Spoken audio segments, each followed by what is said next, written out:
السلام علیکم دوستو، اسلامی ادوار چینل پہ آپ سب کو خوش آمدید کہتا ہوں۔ آج میں آپ کے لیے شمشیر بے نیام کی 42ویں ایپیسوڈ لے کے آیا ہوں، تو چلیے آئیے شروع کرتے ہیں۔ مورخوں نے لکھا ہے کہ فیروز کے دل میں اسود کی جو نفرت دبی ہوئی تھی وہ ابھر کر سامنے آ گئی۔ اس نے اسود انسی کے ایرانی سالار قیس بن عبد الیغوث اور دازویہ کو اپنا ہمراز بنا لیا۔ اسود کا قتل ایک وزیر کے لیے بھی آسان نہیں تھا جو اس کے ساتھ رہتا تھا۔ اسود کے محافظ اسے ہر وقت اپنے نرغے میں رکھتے تھے۔ سوچ کر ان تینوں ایرانیوں نے یہ فیصلہ کیا کہ آزاد کو اس کام میں شریک کیا جائے، لیکن قتل آزاد کے ہاتھوں نہ کرایا جائے۔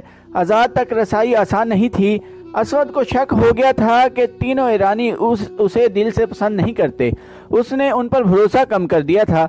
آزاد اور فیروز کی ویسے بھی کبھی ملاقات نہیں ہوئی تھی۔ آزاد تک پیغام پہنچانے کے لیے عورت کی ہی ضرورت تھی۔ ایک وزیر کے لیے ایسی عورت کا حصول مشکل نہ تھا۔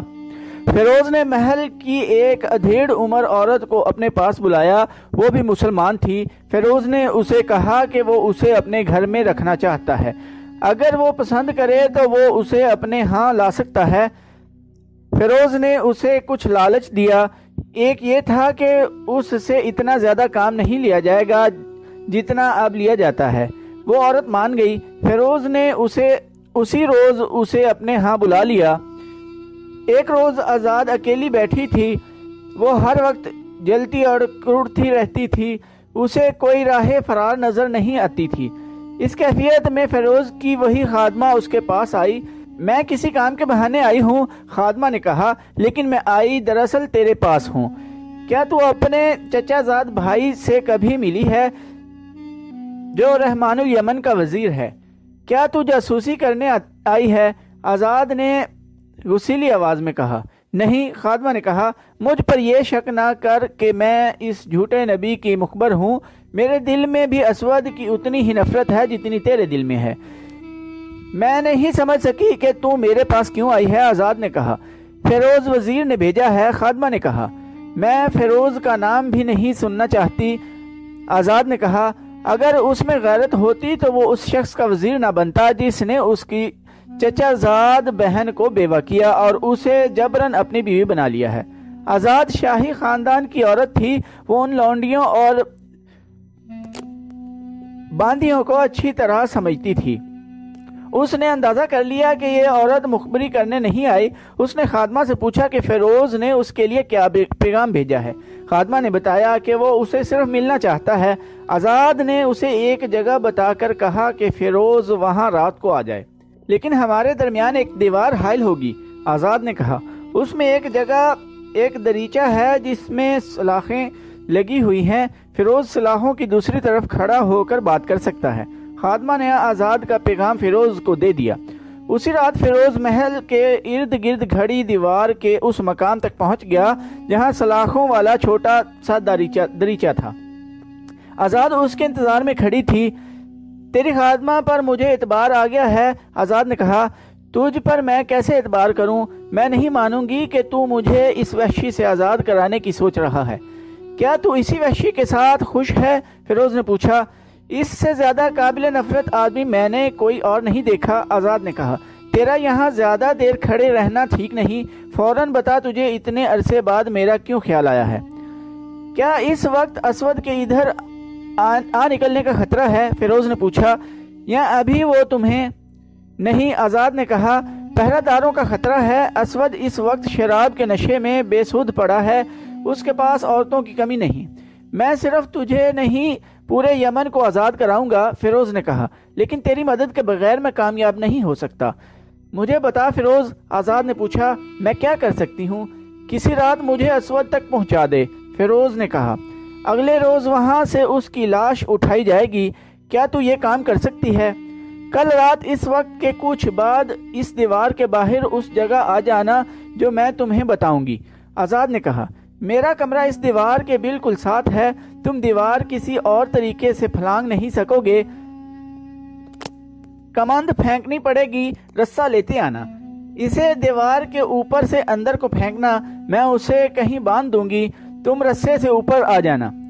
اگلی رات فیروز اس طرح چھپتا چھپاتا دیوار کے ساتھ ساتھ جا رہا تھا کہ اسے پہرہ دار کے گزر جانے تک چھپنا پڑتا تھا۔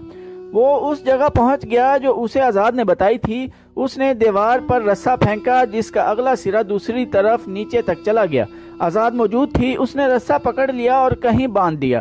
فیروز رسے کو پکڑ کر اور پاؤں دیوار کے ساتھ جمانا دیوار پہ چڑھ گیا۔ اس نے رسا دیوار پر باندھ دیا اور اس کی مدد سے نیچے اتر گیا۔ آزاد اسے اپنے کمرے میں لے گئی اور آدھی رات کے بعد تک اسے کمرے میں ہی رکھا کیونکہ اسود کے بیدار ہونے کا خطرہ تھا۔ آدھی رات کے بعد وہ بے ہوش اور بے سدھ ہو جاتا ہے۔ آزاد نے کہا، یہ شخص انسانوں کے روپ میں دیو ہے، ایسا دیو جو شراب پیتا اور عورتوں کو کھاتا ہے۔ تم نے اس کی جسامت دیکھی ہے، اتنا لمبا اور چوڑا جسم، تلوار کے ایک دو وار تو شراب کی طرح پی جائے گا۔ اسے ہلاک کرنا آسان نہیں ہوگا۔ اسے ہلاک کرنا ہی ہے، خواہ میں خود ہلاک ہو جاؤں، فیروز نے کہا۔ آزاد نے کمرے کا دروازہ ذرا سا کھولا اور باہر دیکھا۔ اسے ہلاک کرنا ہے، خواہ میں خود ہلاک ہو جاؤں، فیروز نے کہا۔ آزاد نے کمرے کا دروازہ ذرا سا کھولا اور باہر دیکھا۔ اس غلام گردش کے اگلے سرے پر ایک پہرہ دار کھڑا رہتا تھا۔ وہ سائے کی طرح کھڑا نظر آ رہا تھا۔ صاف پتہ چلتا تھا کہ اس طرف اس کی پیٹھ ہے۔ آزاد اپنے کمرے سے نکلی اور دبے پاؤں اسود کے کمرے کا دروازہ کھولا۔ ہلکی روشنی والا ایک فانوس جل رہا تھا۔ اسود پیٹھ کے بل بستر پر پڑا خراٹے لے رہا تھا۔ مورخ بلازری نے اس دور کے تحریروں کے دو حوالے دے کر لکھا ہے کہ آزاد جب اسود کو دیکھ کر واپس آئی تو اس کا انداز ایسا تھا جیسے ایک شعلہ آیا ہو۔ یہ انتقام اور نفرت کا شعلہ تھا۔ آؤ فیروز، اس نے کانپتی ہوئی آواز میں کہا۔ وہ بے ہوش پڑا ہے۔ فیروز آزاد کے ساتھ کمرے سے نکل گیا اور دبے پاؤں آزاد کے پیچھے اسود کے کمرے میں داخل ہوا۔ اسود جنگلی سانڈ جیسا انسان تھا۔ کمرے میں شراب اور گناہوں کا تعفن تھا۔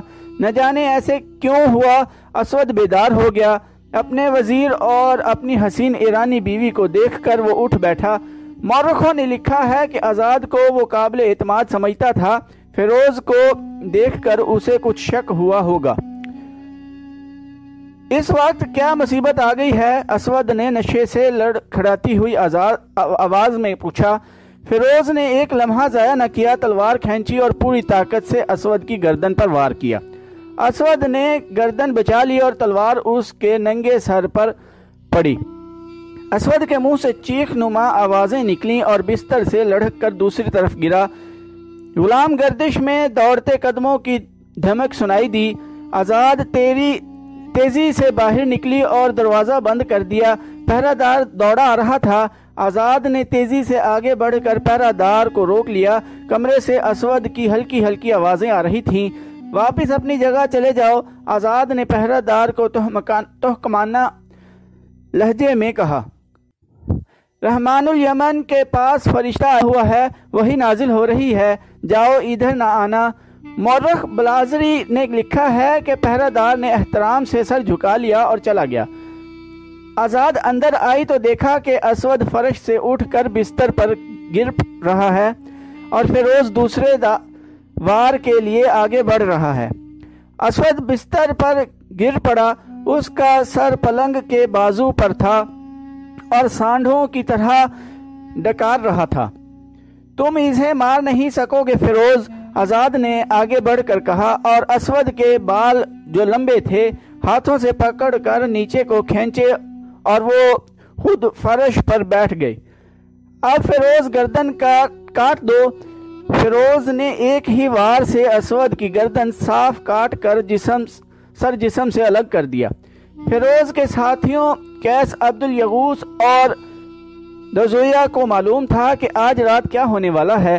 فیروز نے اسود کا سر اٹھایا اور ان دونوں کے ہاں جا پہنچا۔ محافظوں اور پہرہ داروں کو رحمان الیمن کے قتل کی خبر ملی تو انہوں نے محل کو محاصرے میں لے لیا۔ آزاد فیروز کے ساتھ رہی۔ محل میں بگدڑ مچ گئی۔ حرم کی عورتوں کا ہجوم چیختا چلاتا باہر کو بھاگا۔ ادھر رسول اللہ صلی اللہ علیہ وآلہ وسلم کے بھیجے ہوئے قیس بن حبیرہ اور دبر بن بجنس سرکردہ مسلمانوں کو بغاوت پر آمادہ کر چکے تھے اور دن رات زمین دو سرگرمیوں سے مسلمانوں کے حوصلے بحال کر چکے تھے۔ ابھی صبح صادق میں کچھ دیر وقت باقی تھا۔ محل کی چھت سے اذان کی آواز بلند ہوئی۔ لوگ حیران ہوئے کہ محل میں اذان۔ لوگ محل کی طرف دوڑے۔ اسود کی فوج حکم کی منتظر تھی، لیکن حکم دینے والا قیس عبد الیغوث تھا۔ وہی سپہ سالار تھا۔ اس نے فوج کو باہر نہ آنے دیا۔ اسود کا سر محل کے باہر لٹکا دیا گیا۔ محل کی چھتوں سے للکار بلند ہو رہی تھی، ہم گواہی دیتے ہیں کہ محمد صلی اللہ علیہ وآلہ وسلم اللہ کے رسول ہیں اور اسود انسی کذاب ہے۔ اسود کے پیروکاروں پر خوف طاری ہو گیا اور مسلمان مسلح ہو کر نکل آئے اور انہوں نے یمینیوں کو قتل کرنا شروع کر دیا۔ مصر کے مشہور صحافی اور سابق وزیر معارف محمد حسین ہیکل نے اپنی کتاب ابو بکر رضی اللہ عنہ صدیق اکبر میں فیروز کی زبانی ایک روایت پیش کی ہے۔ فیروز نے کہا تھا، اسود کو قتل کر کے ہم نے وہاں کا انتظام پہلے کی طرح رہنے دیا، یعنی جس طرح اسود کے تسلط سے پہلے تھا۔ ہم نے قتل کے بعد پہلا کام یہ کیا کہ معاذ بن جبل کو بلایا کہ وہ ہمیں باجماعت نماز پڑھائیں۔ ہم بے انتہا خوش تھے کہ ہم نے اسلام کے اتنے بڑے دشمن کو ختم کر دیا ہے، لیکن اچانک اطلاع ملی کہ رسول خدا صلی اللہ علیہ وآلہ وسلم وصال فرما گئے ہیں۔ اس خبر سے یمن میں ابتری سے پھیل گئی۔ فیروز کو مسلمانوں نے صنعاء کا حاکم مقرر کر دیا۔ یہ واقعہ مئی 632 کا ہے۔ قیس بن حبیرہ اور دبر بن بجنس جون 632 عیسوی کے دوسرے ہفتے میں یہ خوشخبری لے کر مدینہ پہنچے کہ جھوٹا نبی اپنے انجام کو پہنچ گیا ہے اور یمن پر اسلامی پرچم لہرا دیا گیا ہے، لیکن مدینہ سوگوار تھا۔ 5 جون 632 عیسوی 12 ربیع الاول 11 ہجری رسول خدا صلی اللہ علیہ وآلہ وسلم وصال فرما گئے تھے۔ رسول اللہ صلی اللہ علیہ وآلہ وسلم کے وصال کی خبر جوں پھیلتی گئی، یہ جنگل کی آگ ہی ثابت ہوئی۔ جہاں پہنچی وہاں شعلے اٹھنے لگے۔ یہ شعلے بغاوت کے تھے۔ ایک تو اسلام کے دشمن تھے جنہوں نے اپنی تقریبی سرگرمیاں تیز کر دیں، اور دوسرے وہ قبیلے تھے جنہوں نے صرف اس لیے اسلام قبول کیا تھا کہ ان کے سردار مسلمان ہو گئے تھے۔ ایسے قبیلے اتنے زیادہ نہیں تھے جنہوں نے سچے دل سے اسلام قبول کیا تھا۔ باقی تمام قبیلے اسلام سے نہ صرف منحرف ہو گئے بلکہ انہوں نے مدینہ کے خلاف علم بغاوت بلند کر دیا اور مدینہ پر حملے کی باتیں کرنے لگے۔ خلیفہ اول حضرت ابو بکر صدیق رضی اللہ عنہ نے باغی قبیلوں کو پیغام بھیجے کہ وہ اسلام کو نہ چھوڑیں۔ قاصد جہاں بھی گئے وہاں سے انہیں جواب ملا کہ ہمارا قبول اسلام صرف ایک شخص رسول کریم صلی اللہ علیہ وآلہ وسلم کے ساتھ معاہدہ تھا، وہ شخص نہیں رہا تو معاہدہ بھی نہیں رہا۔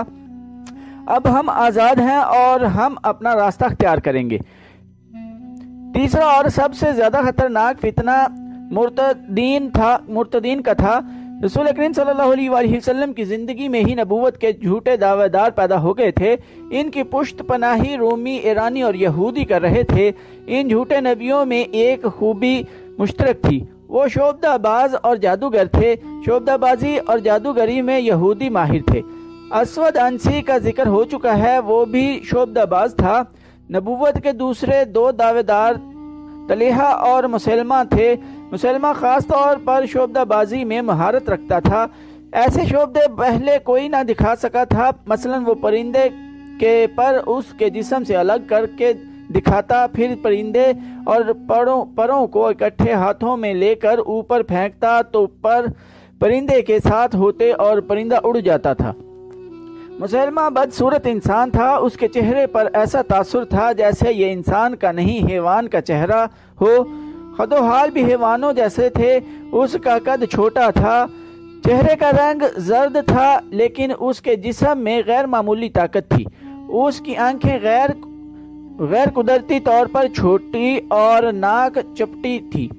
یہ ایک بھدے آدمی کی تصویر تھی جسے کوئی بدصورت انسان بھی پسند نہیں کر سکتا، مگر جو عورت خواہ وہ کتنی ہی حسین اور سرکش کیوں نہ ہوتی اس کے قریب جاتی تو اس کی گردیدہ ہو جاتی اور اس کے اشاروں پر ناچنے لگتی تھی۔ مسلمہ نے رسول کریم صلی اللہ علیہ وآلہ وسلم کی زندگی میں ہی نبوت کا دعویٰ کیا تھا اور 2 قاصدوں کے ہاتھ ایک خط ان الفاظ میں لکھا تھا: مسلمہ رسول اللہ کی جانب سے محمد صلی اللہ علیہ وآلہ وسلم کے نام، آپ صلی اللہ علیہ وآلہ وسلم پر سلامتی ہو۔ بعد واضح ہو کہ میں رسالت میں آپ صلی اللہ علیہ وآلہ وسلم کا شریک بنایا گیا ہوں، لہٰذا نصف زمین میری ہے اور نصف قریش کی، مگر قریش انصاف نہیں کر رہے۔ رسول اکرم صلی اللہ علیہ وآلہ وسلم نے خط پڑھا اور قاصدوں سے پوچھا کہ مسلمہ کے اس عجیب و غریب پیغام کے متعلق ان کی کیا رائے ہے۔ ہم وہی کہتے ہیں جو خط میں لکھا ہے، ایک قاصد نے جواب دیا۔ خدا کی قسم، رسول اللہ صلی اللہ علیہ وآلہ وسلم نے کہا، اگر قاصدوں کے قتل کو میں روا سمجھتا تو تم دونوں کے سر تن سے جدا کر دیتا۔ آپ صلی اللہ علیہ وآلہ وسلم نے مسلمہ کو اس کے خط کے جواب میں لکھوایا: بسم اللہ الرحمن الرحیم، محمد رسول اللہ صلی اللہ علیہ وآلہ وسلم کی جانب سے مسلمہ کذاب کے نام۔ زمین اللہ کی ہے، وہ اپنے متقی بندوں میں سے جسے چاہتا ہے اس کا وارث بنا دیتا ہے۔ اس کے بعد مسلمہ کو سب کذاب کہنے لگے اور اسلام کی تاریخ نے بھی اسے مسلمہ کذاب ہی کہا تھا۔ رسول خدا صلی اللہ علیہ وآلہ وسلم ان دنوں بستر علالت پر تھے۔ آپ صلی اللہ علیہ وآلہ وسلم نے ضروری سمجھا کہ جس شخص نے یہ جسارت کی ہے کہ رسول کریم صلی اللہ علیہ وآلہ وسلم سے زمین کا مطالبہ کر دیا ہے، اس کی سرگرمیوں اور لوگوں پر اس کے اثرات کو فوراً ختم کیا جائے۔ آپ صلی اللہ علیہ وآلہ وسلم کی نگاہ ایک شخص نہار الرجال پر پڑی۔ اس شخص نے اسلام قبول کر کے دین کی تعلیم حاصل کی تھی، قرآن کی آیات پر اسے عبور حاصل تھی اور وہ عالم و فاضل کہلانے کے قابل تھا۔ رسول مقبول صلی اللہ علیہ وآلہ وسلم نے اس شخص کو بلا کر ہدایات دیں کہ وہ یمامہ جائے اور لوگوں کو اسلامی تعلیم دے۔ آپ صلی اللہ علیہ وآلہ وسلم نے رجال کو اچھی طرح سمجھایا کہ مسلمہ کے اثرات زائل کرنے ہیں تاکہ خون خرابے کے بغیر ہی یہ شخص گمنام اور اس کا دعویٰ بے اثر ہو جائے۔ رسول اللہ صلی اللہ علیہ وآلہ وسلم کے حکم کی تعمیل میں رجال روانہ ہو گیا۔ مسلمہ بن حبیب، جو مسلمہ کذاب کے نام سے مشہور ہوا تھا، رات کو اپنے دربار میں بیٹھا تھا۔ دربار میں اس کے قبیلے کے سرکردہ افراد بیٹھے ہوئے تھے، وہ سب اسے اللہ کا رسول مانتے تھے۔ اس نے اپنے مذہب کو اسلام ہی کہا تھا، لیکن کچھ پابندیاں ہٹا دی تھیں۔ اس نے اپنی ایک آیت گھڑ کر اپنے پیروکاروں کو سنائی اور کہا کہ اس پر وحی نازل ہوئی ہے کہ شراب حلال ہے، دیگر عیش و عشرت کو بھی اس نے حلال قرار دے دیا تھا۔ اس کا دربار جنت کا منظر پیش کر رہا تھا۔ نہایت حسین اور جوان لڑکیاں اس کے دائیں بائیں بیٹھی تھیں اور 2 اس کے پیچھے کھڑی تھیں۔ مسلمہ کسی لڑکی کے بالوں پر ہاتھ پھیر کر اور کسی کے گالوں کو تھپک کر اور کسی کے زانوں پر ہاتھ رکھ کر بات کرتا تھا۔ ایک آدمی دربار میں آیا، وہ بیٹھا نہیں کھڑا رہا، سب نے اس کی طرف دیکھا۔ مسلمہ نے جیسے اس کی طرف توجہ دینے کی ضرورت ہی نہ سمجھی ہو، اسے معلوم تھا کہ وہ کسی کے کہے بغیر بیٹھ جائے گا، مگر وہ کھڑا رہا۔ تو دوستو، آج کی ایپیسوڈ ادھر ہی ختم کرتے ہیں۔ چینل کو سبسکرائب کرنا نہ بھولیے گا، لائک، کمنٹ اور شیئر بھی ضرور کیجیے گا۔ ٹائم دینے کے لیے شکریہ۔ اللہ حافظ۔